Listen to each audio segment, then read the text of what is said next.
Welcome to the Zen Supermom podcast. The episode today is for you if you find yourself often helping others and doing things for them that they could have done for themselves, and you do it even before them asking. You're helping other people even before they ask you for help. And you're walking around your life feeling great about yourself because this is a great quality to have, right? You have so much empathy and understanding, and you care and want to nurture others so much that you do things for them that they didn't even understand they should be doing by themselves. You know it even sooner than them sometimes, huh? Great quality. Right. But also, how much is it costing you? And how much of that has become part of your identity, part of who you are?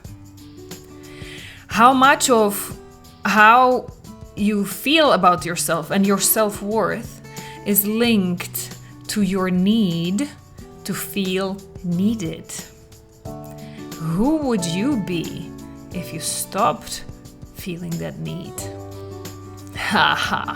We are going to talk. It's going to be a deep conversation today. Because if you're here listening to this podcast, and if you're like anything like the usual woman or a man who's listening, you're burning out, you're not happy about your relationships, there's lots of frustration and resentment, maybe not just with your kids, but even in your intimate relationships, in relationship with your friends, with your family, everybody. Everybody wants and expects so much from you. How did you even get yourself into this needed trap? And how to get out of it in a healthy way so that you keep your empathy and nurturing nature as a great quality without it killing you. Want to talk? Let's go. Hi, Supermom or Superdad. Alena here, your mommy tantrum specialist and the founder of the Zen Supermom system. And me and my team have helped hundreds of moms and dads start setting healthy boundaries with calm. And this is the first parenting podcast that is not about your kids, that shows you why none of the parenting techniques helped you stop yelling at your kids, and how to control your emotions from jumping out so that you can be the safe, loving parent you wish you had growing up. This is the Zen Supermom podcast.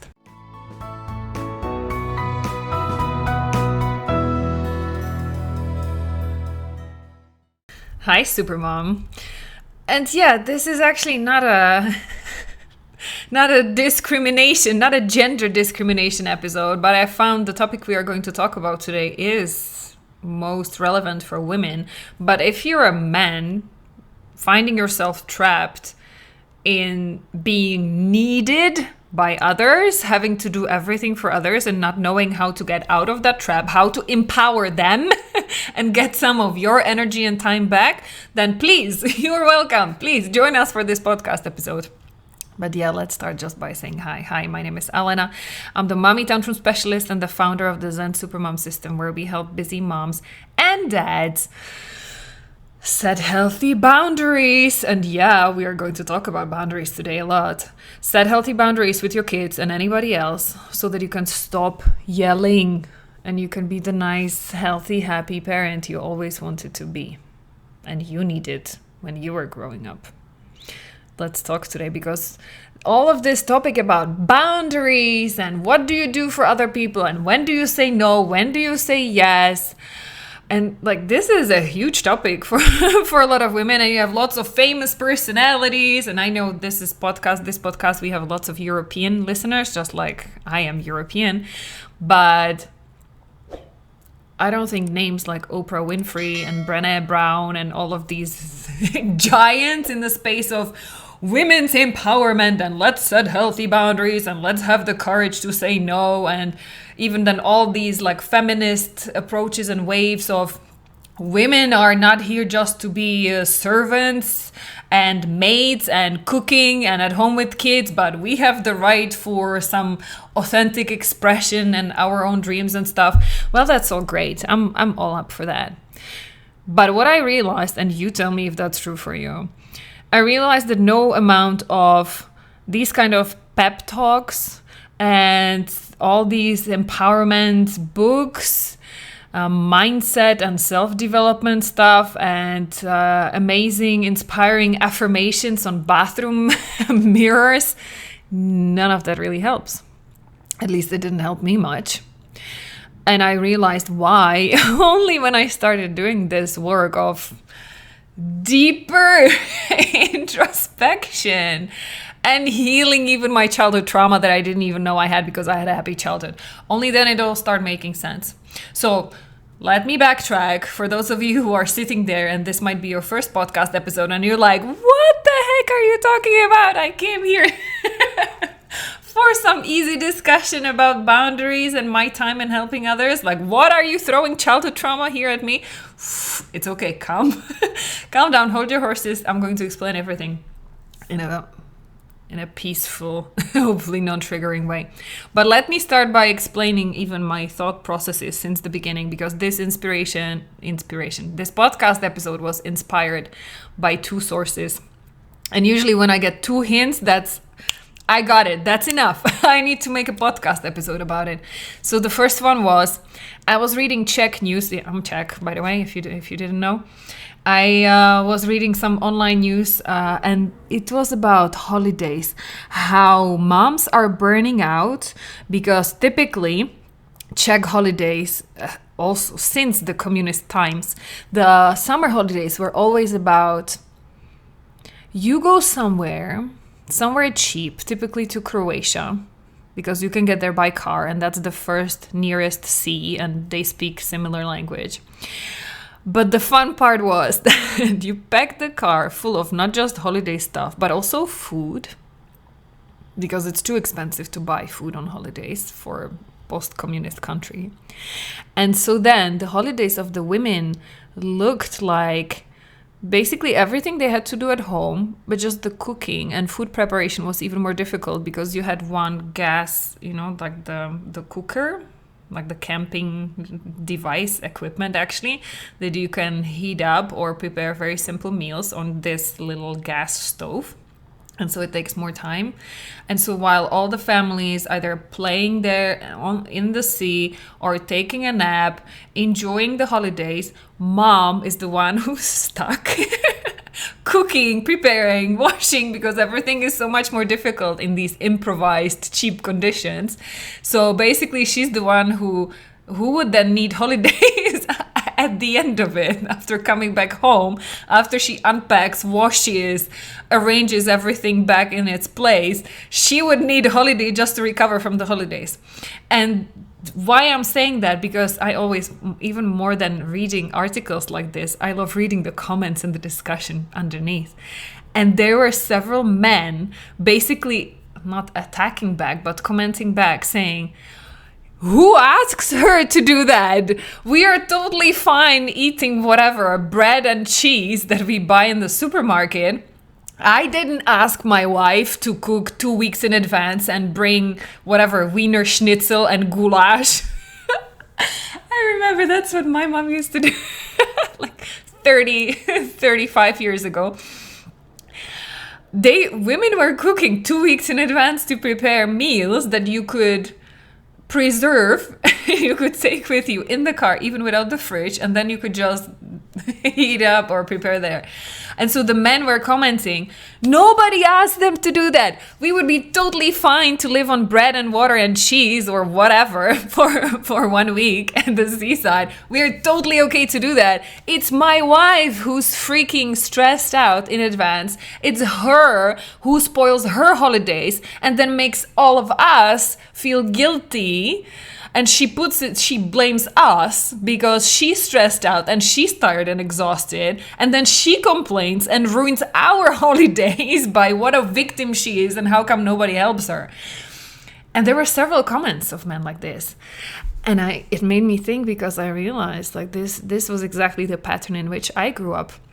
My mom was always going above and beyond of what was expected from her as a mom, as a woman, as a wife. She was always doing more, always being more, but then also she paid the price for it, because indeed she was totally resentful, stressed out, burned out, self-sacrificing martyr.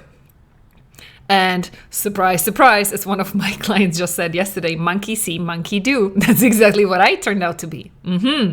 Isn't that interesting? Now, why is this a challenge? Why is this a challenge, and why? I don't know how about you. For me, it was impossible to get rid of it, even after I realized what was going on. Because I unearthed, if that's a word, I dug out the reason why. And the reason was it became part of my identity. My identity as a woman was heavily reliant on my need to feel needed. I'm intentionally giving you space and time to pause. Like, check in within you. Within yourself. Are you running on the same pattern? Who would you be if you woke up one day and realized that nobody needs you? How would you feel? Did you just get like a uncomfortable feeling? How would that feel? Who would you be? Could you still feel good about yourself? Would you still feel like a good person? Even if nobody needed you? Even if nobody needed your help? Because this is how deep it goes. And if you participated, if you attended one of my mommy tantrum trainings where I explain this is how it links with that childhood trauma, I gave you heads up already at the beginning of this podcast episode. Because it is a childhood trauma symptom. It is.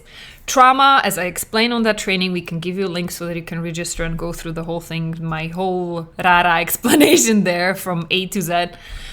But just a quick one recap here. Trauma is not just the shock that happened to you.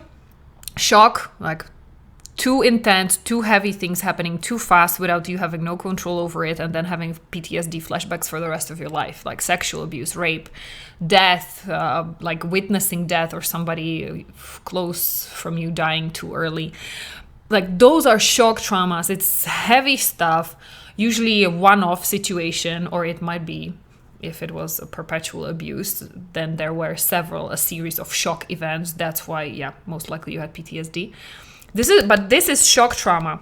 This is what I grew up thinking. That's what trauma is. And therefore, I don't have any trauma because I grew up in a perfect family, happy, sunny, shiny, unicorns, rainbows. Perfectly imperfect. Just my mom yelled at me, but whose mom doesn't, right? What I learned in my training throughout my professional career track, I learned that trauma is not just a shock, it's a scale. It's a continuum. On the other side of it is developmental trauma, which is the exact opposite, Shock trauma, too much, too fast. Developmental trauma is too little for too long. Too little of unconditional love, too little of feeling worthy, feeling heard and seen, feeling safe to be who you are, the way you are, not having to change. That's a developmental trauma. And it is generational because for us as women, especially talking to women, starting as early as being small girls, we are raised to believe that our sense of self-worth stems from us being helpful, being nurturing, and taking care of others. Okay? Which naturally, for many women, it is our strength. It is our quality without even trying to do anything special. That's what we have. By the way, that's also strength from many men. If they were not traumatized, again, developmental, generational trauma for men, if they were not cut off of their emotions because somebody told them, don't cry, don't ask for help, just man up and do it by yourself and la la la la la la la. Lots of men would be having this quality naturally as well if they didn't suppress it in their childhood, But the generational trauma layer on top of it is that it draws it to extreme by telling us, by teaching us Unless you do it, unless you use and overextend your strength to an unhealthy limit, then you're not worthy of anything. Then shame on you, bad girl, because you're not taking care of me, and you're not walking on eggshells, and you're not fulfilling my every wish and need, and you're not being helpful, and you're saying no? How dare you? You always need to be helpful, always need to take care of others. If you don't, you're a selfish little whatever nasty word. That's what we are taught. I remember the day when we were on summer holidays. We spent a week with my grandparents, parents of my dad. And I remember my grandma asked me to come and help her in the kitchen to set up the table for dinner. And I felt so triggered. I felt it was not fair because my brother was allowed to keep playing. And my grandma was calling me. And she was telling me, like, come and set the table. And I got so mad. I was like, why he's not asked to come and set the table? I'm not a servant. And I said it with such an emotion. And my grandma, like, she was always, like, super nice. I loved her so much. I always felt safe with her until then. But I will never forget the look on her face. She got so mad. She didn't yell at me, but I could tell she got very mad, very triggered by that. Like, I'm not a servant. And then, well, she told me, like, I don't remember what happened then. She just told me I set up the table anyways because I saw how mad she got. So I played like, I played small. Then our parents came back on Friday evening. They came back from work. They arrived to the place to spend the weekend with us. This was the first thing my grandma told my parents, complaining about me. She told me she's not a maid, she's not a servant, and this is not acceptable, and I'm not happy with her, and like da-da-da-da-da. And so then my parents had another talk with me. And like, this was the last time ever, for decades, that I dared to protest that it's not fair that I have to do something, like take care of others, while it's okay for the guys not to do that. Okay, this is how we are taught. And this is why the generational developmental trauma is so dangerous, because it seems like nothing. Like, what are you complaining? They didn't yell at you. They didn't beat you up. Like, you had such an easy childhood. What are you here to complain as a victim? Like, come on, pick yourself up, be whatever. Don't be a complaining little wussy. Yeah? It's so easy to dismiss that. But this is exactly the danger of the developmental trauma. It's drip, drip, drip. Isolated like this, examples, stories, situations where seemingly nothing bad happened, but you chain them together, you link them together, and you check with yourself for the impact it had on you and your personality, your self-worth, your sense of your identity, who you are, what's your worth, why you're here to do, what you're here to do. It links up. It starts being tweaked. It starts being chipped. One by one little tiny episode like this after the other. Drip, drip, drip, drip, drip. And as a consequence, here you are listening to my podcast episode about your need to feel needed. This is how you got here. Does it make sense? So start fishing in your memory. Start fishing for all of those situations where you were told directly or indirectly what your place is, and when you are allowed to feel worthy and good about yourself, under what conditions, and when your wings were clipped, where your disagreement, your feeling of unfairness, when you naturally felt there was something off here, it was shut down. No discussion. Not acceptable. Not okay. This is not who we want you to be. You're not going to be loved. You're not going to be shown any appreciation if you keep running in this direction. This is not okay. This is how we are programmed. Culturally, by society, by our family, by the people we love and respect the most. This is how they slowly start like doing that brainwashing massage. And so then you wake up 30, 40 years later and you realize, holy moly, not here to blame them for anything, but it makes perfect sense, right? And you see now, standing here today as an adult woman or a man, can you see the impact of it? Yeah. Just as the example that I shared of me reading the news about classic Czech holidays.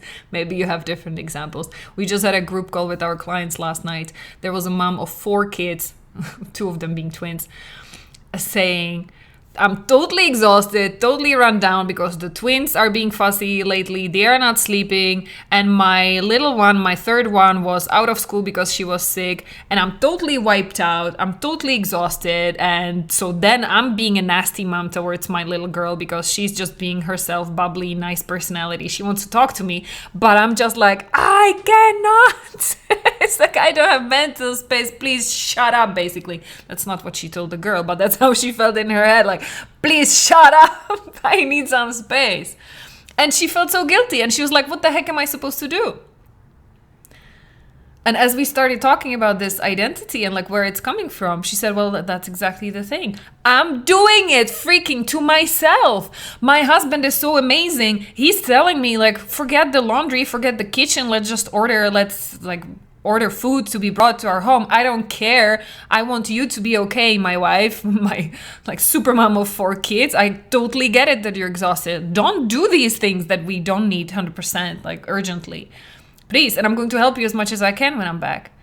You see, but she couldn't. She couldn't allow herself to take the rest. She couldn't let it go and forget about the dirty kitchen or dirty laundry because she was programmed since she was a kid that this is not okay. She needs to take care of everybody and everything. Otherwise, she should judge herself as lazy and selfish and not good enough. And she could not just take a break. You see how that program is killing you right now? You see what it's doing to you? And even more, we have so many moms in the program that I keep talking to almost every week on our group calls that come and tell me like, I'm doing so much for my kids. And I feel like the policewoman, like the controlling woman, and we made even podcast episodes about that because you're doing so much, even more than you should be. And again, just to not feel the pain of your childhood trauma, that you're not good enough. So you're trying to compensate and feel good enough by doing more for others, even at the cost of them feeling independent and proud and having some control. Like your kids, they're capable of so much more, right? They can do so many things for themselves. And usually the smaller they are, the more they need to feel proud and in control themselves about things they can be doing for themselves.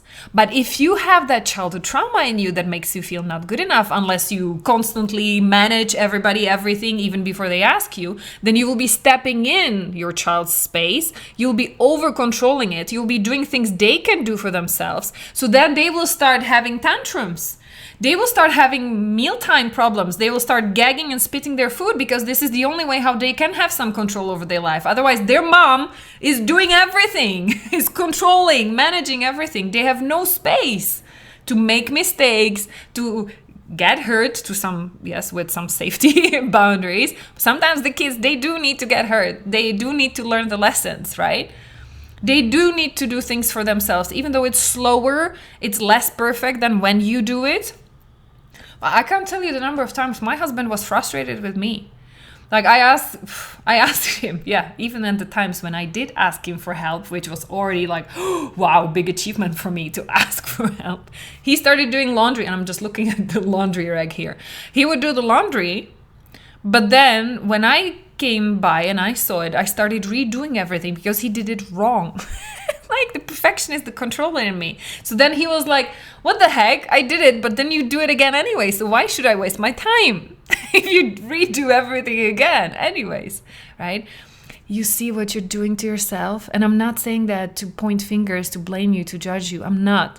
I'm saying that with like sharing a big hug. I know I've done the same, but it's time to wake up. It's time to wake up from that programming.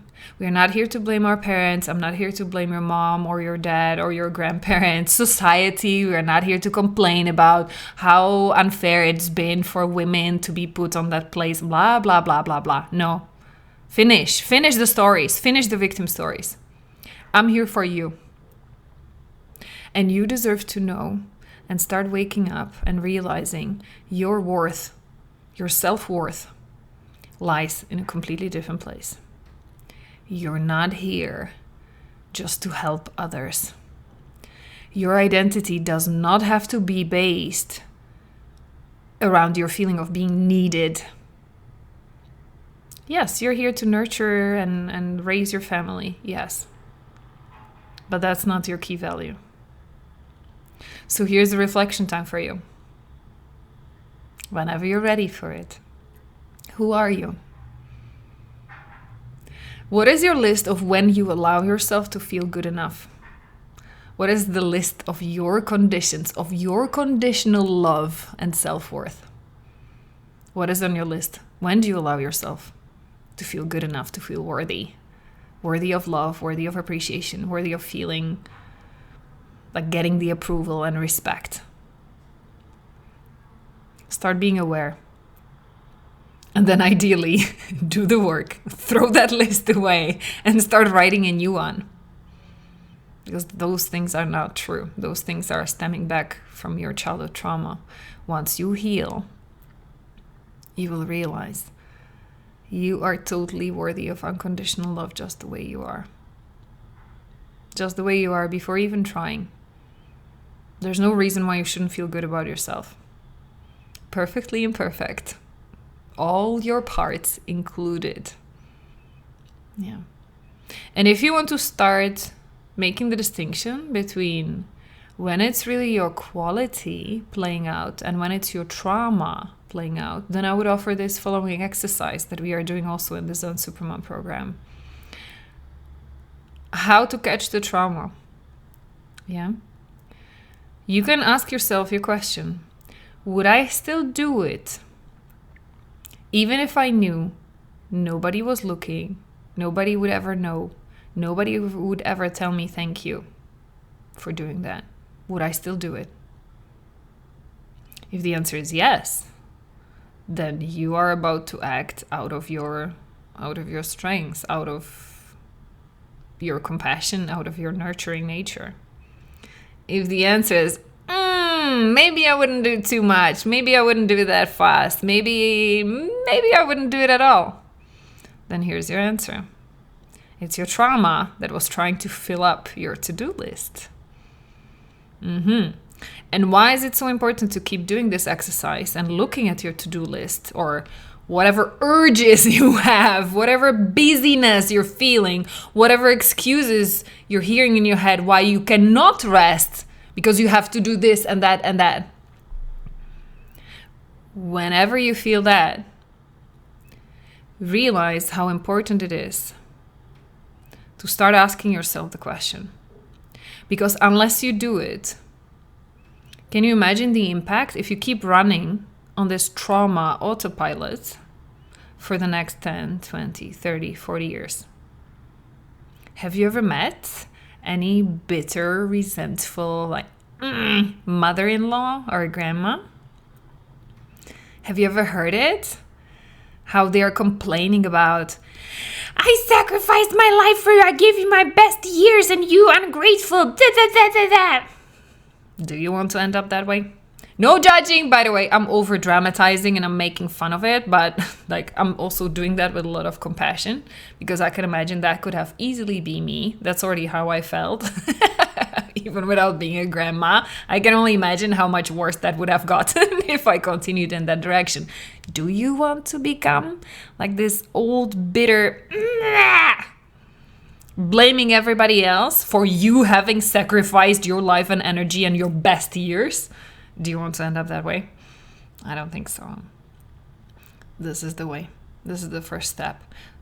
Before you take any action, if you feel even a hint of I'm about to overextend myself, Ask yourself the question, would I still do it even if nobody said thank you, even if nobody saw it, even if nobody knew about it, that I did it, would I still do it? And if the answer is, I'm not so sure, then think again. Think about the consequences and the price you're going to pay for it in the coming years. Yes? And then the bigger journey really that awaits for you is rebuilding your identity. Who are you? What is your self-worth? And go get the healing. Go clean up all of that childhood trauma and all of that brainwashing generational nonsense that imprinted on you. Because unless you do, you will keep giving the same stuff to your kids, and especially to your girls. You don't want them to grow up this way, do you? Yeah. So I'm sending you lots of compassion and courage. You brave generational trauma breaker. I honestly believe that, if I wouldn't do anything else with my life, if this was my only thing that I did was breaking those generational patterns so that my daughter can grow up without that. And I'm sure I'm making lots of other mistakes, and that's okay. I'm okay with that. She needs something to recover from as well in her childhood and when she's older. But as long as I can clean up and break as much of this generational brainwashing nonsense and not give it to my daughter, that would be the best contribution, best legacy I can leave here in this world. If I don't do anything else in my life, if I don't help anybody else, just myself, that will be already worth it.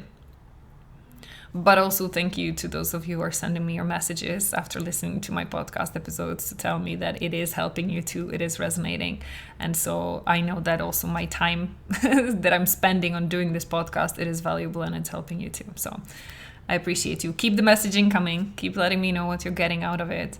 And I hope to see you on the other side. I hope to see you sooner or later in one of our events or inside the program, because this is then when the real work starts, when we can start doing it, not just thinking about it, not just talking about it, but doing it.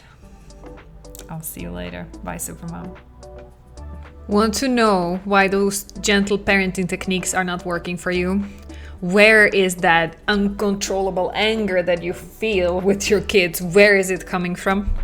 Then download this mini book. I prepared it for you, busy, loving, but yelling supermom or superdad. Because no, it's not about learning more parenting techniques. It's not about doing classic talk therapy. It's not about more self-care time so that you can de-stress. No, there's something deeper going on. It's not even about your kids. So I compiled this mini book out of my most successful 1 hour long live training that I'm doing.